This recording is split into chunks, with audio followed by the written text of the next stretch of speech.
I'm in my mother's house at this time, and they're already looking for Glenn. The phone rings, and I talked to him, and he asked me, so guess who I'm partying with? Nicole Simpson. Nobody knew who that was. I thought, well, who's that? Bart Simpson's sister? I mean, just joking.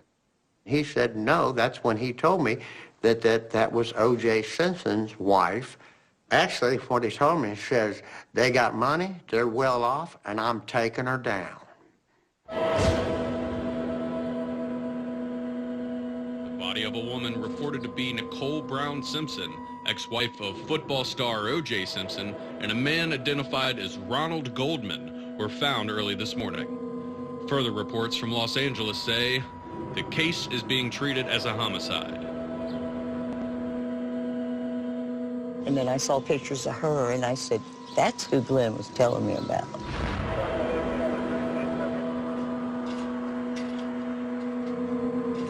Detectives from the Los Angeles Police Department sought and obtained a warrant for the arrest of O.J. Simpson, charging him with the murders of Nicole Brown Simpson and Ronald Lyle Goldman. I read how the L.A. District Attorney charged O.J. with the murders. I believed my brother was involved, but who in the hell was going to listen to me? Meanwhile, investigators for the defense found signs that pointed in Glenn's direction.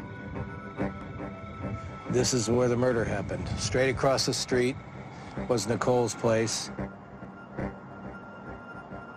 The most significant witness in the whole case was Tom Lang.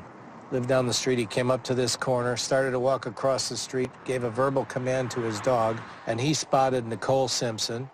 He locked eyes, as his words, he locked eyes with her, and then went that way. He also noticed a man in an angry stance right in front of her gate, and he described that person as either white, Asian, or Hispanic, but definitely not African American. He saw a white Ford F-350 vehicle parked in the street. It would be my wish to find out who it was that was driving that Ford F-350. Letters and pay stubs show that Glenn was living in Hollywood and working for a company fixing houses and painting across the city. As a painter, Glenn had access to a white pickup truck like the one seen at Nicole's place. And there were more clues tying Glenn to the murders. We felt throughout the criminal case and to this day that killer came from the world of Faye Resnick. Faye Resnick was a friend of Nicole's. Faye Resnick was a drug user, a drug abuser, a drug addict that had gone into treatment. She hung with people from a very dark world. Glenn told me that he had set up Faye Redmond and Nicole Simpson, and they met him at a Van Nuys nightclub. He set them up to rob them. Whether or not he was going to kill them or not, I don't know. He expected just the two girls to be there. But I guess that Ron Goldman showed up.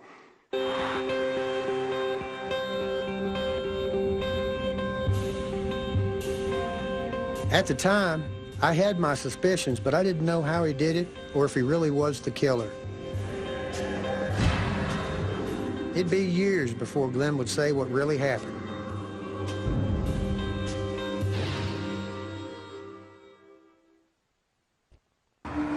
Glenn, did you do this?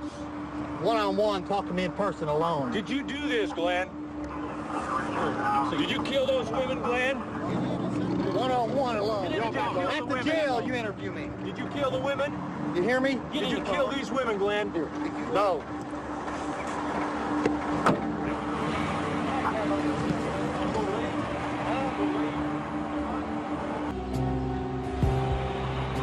Well, we took him to the state police post, and he wanted to know what we were there for. And we said that we were there because we had 4 to 5 homicides. He said 4 or 5, maybe 70, he's up to 70, like up to 70 people. These 5 that we knew about, and that he's told us now there's more. When did you kill those women? When did you kill those women? How many people did you kill? Did you kill them, Glenn? 6 weeks after O.J. was found not guilty, the law caught up with Glenn. It wasn't long before my brother was dropping hints about his past crimes. First time I heard about Nicole Simpson and Ron Goldman's murder, I was in my office in Van Nuys and really thought nothing more about it.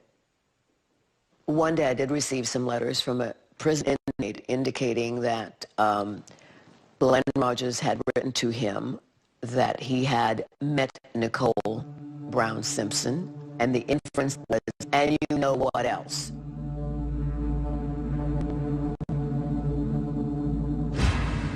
We forwarded it immediately to the O.J. Simpson prosecutors. Authorities ignored clues leading to my brother, and it would be years before Glenn came back to that story.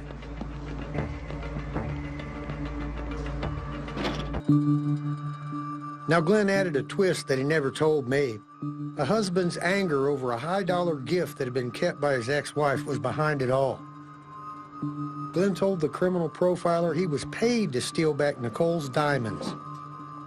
Can you show me a set of earrings that would cost approximately $20,000 about 20 years ago? O.J. Simpson allegedly hired Glenn Rogers to get into the house of Nicole Brown Simpson and get a pair of earrings. Essentially, his belief was that they were worth $20,000. Glenn Rogers explained to me that he had parked his white pickup truck, a Ford pickup truck, on a side street right by the side of the condo. He explained that O.J. knew of a spare set of keys in the rear of the condo. Once Glenn got the keys, he then crouched down just past the front of the gate. At that moment is when Ronald Goldman walks through the front gate. Glenn Rogers realized that Ronald Goldman suddenly became an obstacle that needed to be dealt with. He struck him with a large knife, incapacitating him, and threw him against the tree. It was not something that I had expected Rogers to say. He said that upon her entering into the fray, he stabbed Nicole Brown Simpson once, and she fainted.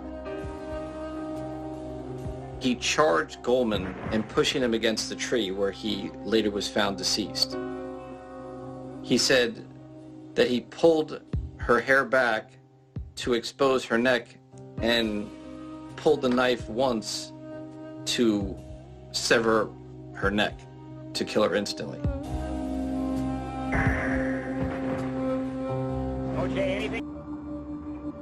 If Glenn's story was true, there had to be something at the crime scene to show he'd been there.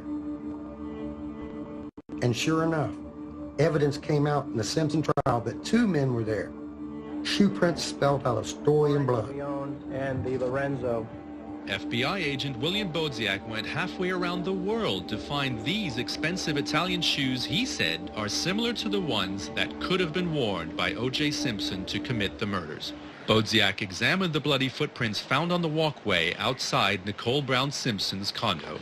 They matched the soles on the exclusive Bruno Malley shoes, he said, and the size of Simpson's tennis shoes are a perfect fit. But the shoe prints that looked like OJ's weren't the only ones there. It's possible to identify here the design that resembles a shoe. Yes.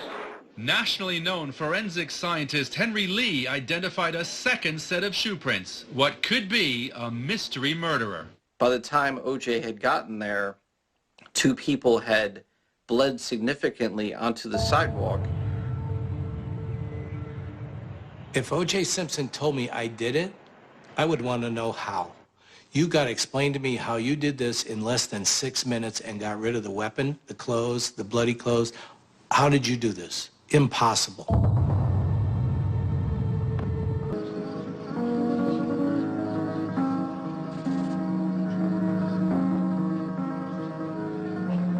Somber members of the Brown family attended a candlelight vigil marking the first anniversary of the death of Nicole Brown Simpson and her friend Ron Goldman on June 12, 1994.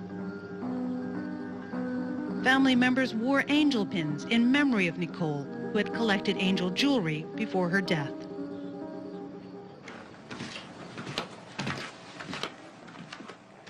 I remember the pen. Mom said Glenn sent it to her. And when she went to trial, he wanted her to wear it.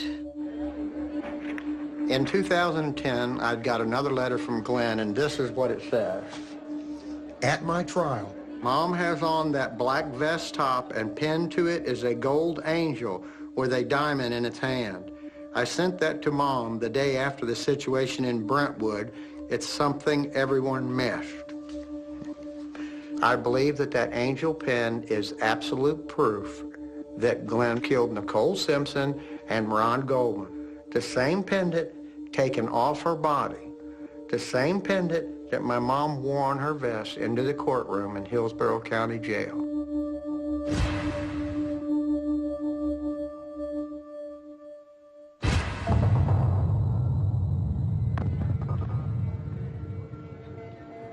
"18 months after he was captured, a Florida judge sentenced Glenn to death for killing Tina Marie Cribbs in the Tampa 8 motel. May God have mercy on your soul. On July 16, 1999, California sentenced Glenn for the murder of Sandra Gallagher, who was found in her burnt-out truck. Now, this man not only attacked our daughter, he brutalized her, he raped her, he set her on fire, killed her. This man does not deserve to live. After that last trial, my brother became one of the few men in America sentenced to face 2 separate executioners. And because of that, other families like those of Linda Price in Mississippi could never get their day in court. Just about every other state where Glenn was suspected quietly dropped their investigations.